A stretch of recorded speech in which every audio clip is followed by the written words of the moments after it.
3 से 5 जिसकी आंख खुल जाती है ना, समझ लो विधाता उसके ऊपर विशेष रूप से मेहरबान है। जिसकी आंख खुल गई, विधाता ने प्रसन्न होकर उसे स्वयं जगाया है, क्योंकि उस टाइम पर ज़्यादातर मनुष्य आज के समय में सोए पड़े हैं, और जो सोए पड़े हैं समझ लीजिए उसकी कृपा बरसती है उस समय, और उस समय उन्होंने छाता लगा लिया है अपने ऊपर।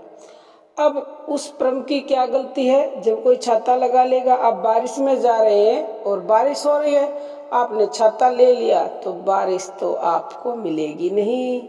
ऐसे ही जब ब्रह्म मुहूर्त में जब उसकी कृपा बरसती है, जब अमृत बरसता है, तो लोग छाता लगा के सो जाते हैं। गहरी नींद में, बड़ी प्यारी नींद आती है, इस समय तो हमसे उठा ही नहीं जाता। लेकिन जिसकी नींद खुल गई और खुल करके भी उसने ये काम नहीं किया, तो उससे तो फिर अभागा कोई हो ही नहीं सकता। आज कमेंट भी हमारे पास आए कि उठ के योगा वगैरह करते हैं तो उनको भी भगवान की कृपा मिलती है क्या? देखो, सबसे पहली बात, ब्रह्म मुहूर्त में उठने का लाभ अवश्य ही होता है। अगर आप योगा प्राणायाम सैर वगैरह कुछ करते हो तो वो सेहत के लिए बहुत अच्छा है। ऐसे तो देखो गांव में सब उठ जाते हैं, लेकिन उठ के क्या करते हैं? अपना काम शुरू कर लेते हैं। कोई अपने खेत में जा रहा है, कोई भैंसों का काम करता है, कोई घर का करता है, किसी भी तरह का काम हो वो काम में लग जाता है। लेकिन उनको लाभ तो होगा, सिर्फ स्वास्थ्य संबंधी लाभ होगा। जो उठ के प्राणायाम वगैरह करते हैं, सैर वगैरह करते हैं, बहुत अच्छी बात है उस समय पे, लेकिन वो काम बाद में करें।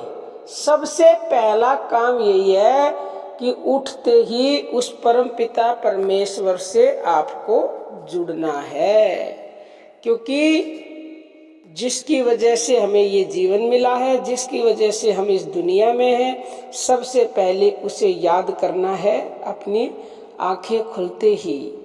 कितना भी आपके पास समय है उस हिसाब से सुबह भक्ति करें, नाम जप करें, भजन ध्यान करें।